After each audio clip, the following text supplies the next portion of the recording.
Hello guys, Sean Fogg here, welcome back to another video. Premier League predictions, match week 38, it is the last weekend of the Premier League season, 2023-2024. It's in the kitchen again, because my phone's on low battery again, so that's why I've got to do it in here. As it's hot, that's why I'm drinking lemonade. So let's get into the predictions. Last week, from what I remember, my prediction didn't go down particularly great. I did get the odd few right, but I got more wrong than what I got right, I'm pretty sure anyway. But let's get into this. Arsenal taking on Everton, 4 o'clock kickoff. All the games are kicking off at 4 o'clock this week, because that's what always happens on the last game of the season, that all the fixtures kick off at the same time. Arsenal obviously have to win this game, just in case we slip up against West Ham. And I think they will win this game quite comfortably in the end. It wouldn't surprise me if Everton do go a goal up, but ultimately I think in the end Arsenal will win quite comfortably. And I'm going to go for a 5-1 Arsenal win. But will it be enough is the question for them to win the league or not. Personally, I'm not going to say yet, because I've still got my City prediction to do and I don't want to spoil it. So, yeah.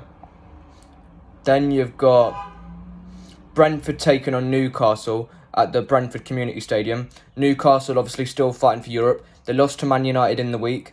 I thought they were quite unlucky in that game. I thought for large parts of that game they were the better side, but United just put the ball in the back of the net more times than what they did. That was the only difference, really.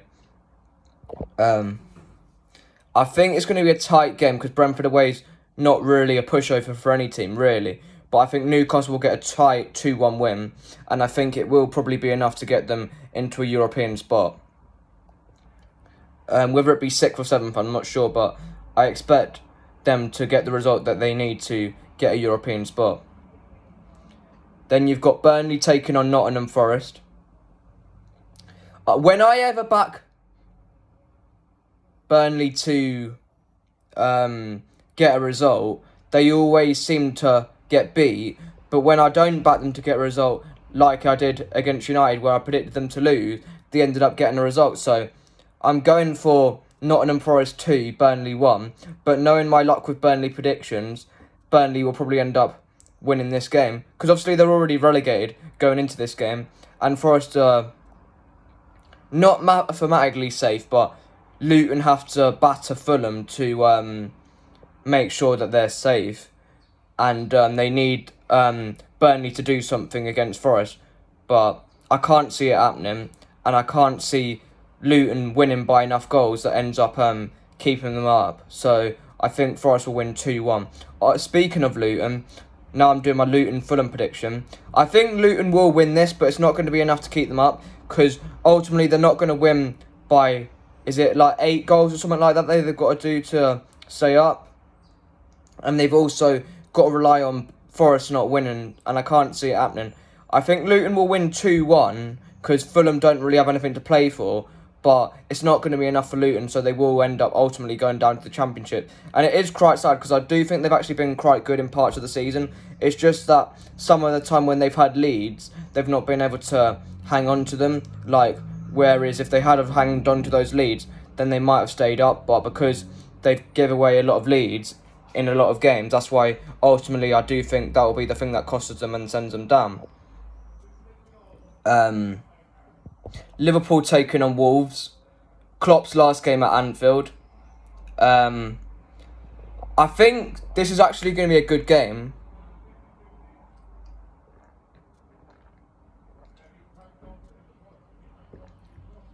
Neither team has anything to play for, but I think because Liverpool have their last game with Klopp at home, I think they're going to go out and put a performance in, and I think they're going to win this game 3-1.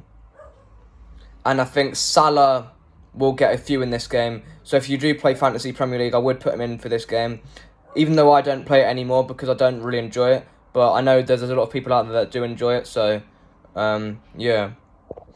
I think if I was playing FPL, I'd put Salah in my team for that one. And I think maybe Diaz might score.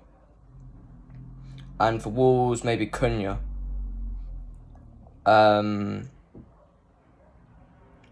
Crystal Palace against Aston Villa. I think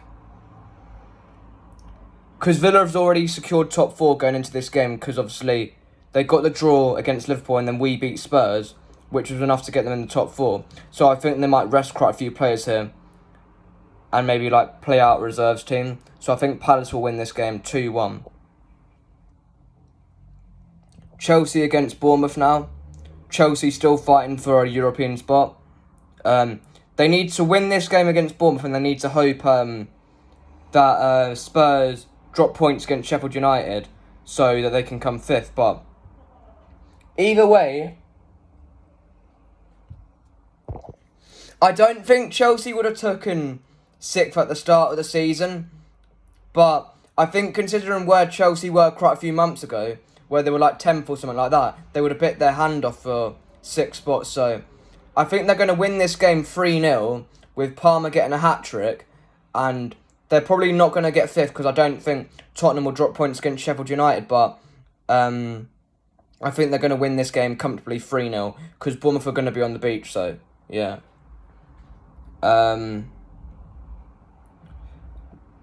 Man United against Brighton. Brighton always seems to do well against United for some reason. They tend to beat United most seasons.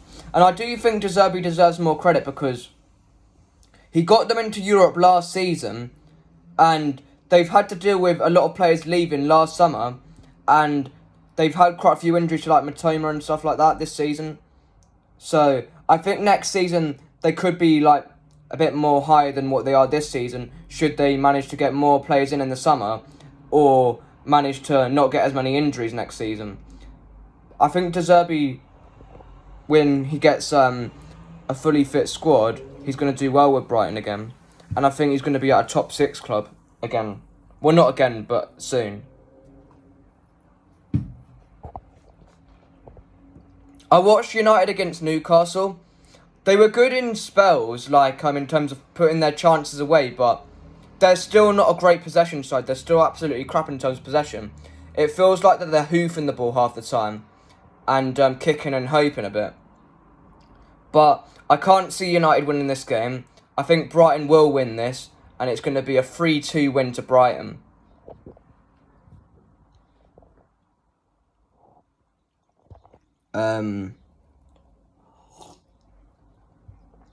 Sheffield United against Tottenham. I think Sheffield United are already relegated. Probably one of the worst Premier League teams I've seen in history. Certainly in my lifetime anyway. I think Spurs are going to win this easily and they're going to secure 5th spot. And it's going to be a 4-0 win to Spurs. With Kulusevski, I don't know if he's fit. I don't know. I'm going to say Son hat-trick. And maybe like Van de Ven from a corner. On to the last game. City against West Ham. 1 win away from creating history to become the first team to win 4-stroke titles in the Premier League in a row. I think at some point on this final day, there's going to be a surprise. I think either Everton will go in front against Arsenal or West Ham will go in front against us. But ultimately, I think Arsenal and City will end up winning comfortably. I think City will win this game comfortably, 4-1. And I think Haaland gets a hat-trick. Again, FPL players, I would put him in my team if I was playing FPL for this fixture. And I think Foden will bag 1. And for West Ham, I think maybe Jared Bowen.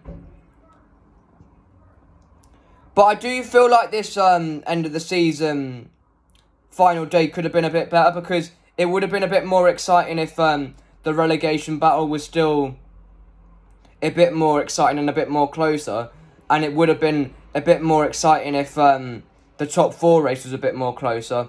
And also if Liverpool was still in the title race going into this final day. Well, obviously they're not because they've dropped too many points. But I feel like a couple of months ago, if you would have offered me this final day, I would have been disappointed. And I am a bit disappointed with how this final day has ended up. But as a football perspective, as a City fan, I'm obviously happy because we're 1 win away from securing the title in a home game against West Ham.